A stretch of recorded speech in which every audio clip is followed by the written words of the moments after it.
2 మొక్కలు ఇంటెదురు నాటారట. ఇక్కడ ఒక మొక్క, ఇక్కడ ఒక మొక్క.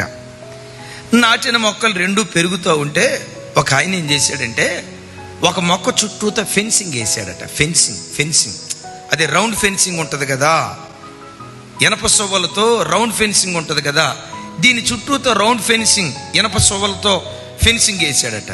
దీన్ని మాత్రం స్వేచ్ఛగా వదిలేశాడట.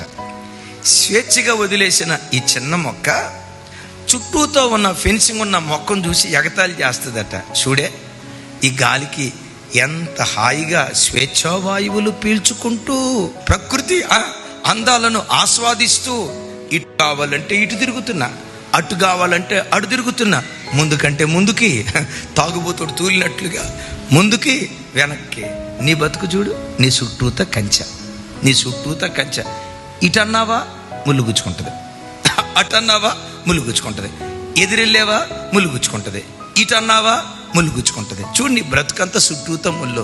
నా జీవితం ప్రకృతి అందాలను ఆస్వాదిస్తూ స్వేచ్ఛావాయుని పీల్చుకుంటూ స్వేచ్ఛగా నేను విహరిస్తున్నా. నా లైఫ్ చూడు ఎంత బాగుందో అని అందట.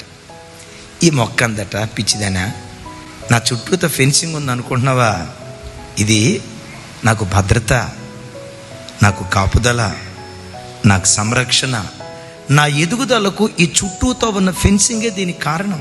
ఈ చెట్టు అంటదట, చూడు నీ చుట్టూతో ఫెన్సింగ్, ఈ ఫెన్సింగ్ ఉన్న చెట్టు అంటదట, ఇది నా చుట్టూతో కట్టడి వేసినట్లుగా ఉందేమో కానీ ఇదే నా కాపుదల, ఇదే నా భద్రత, ఇదే నా క్షేమం అని అంటా ఉండేదట.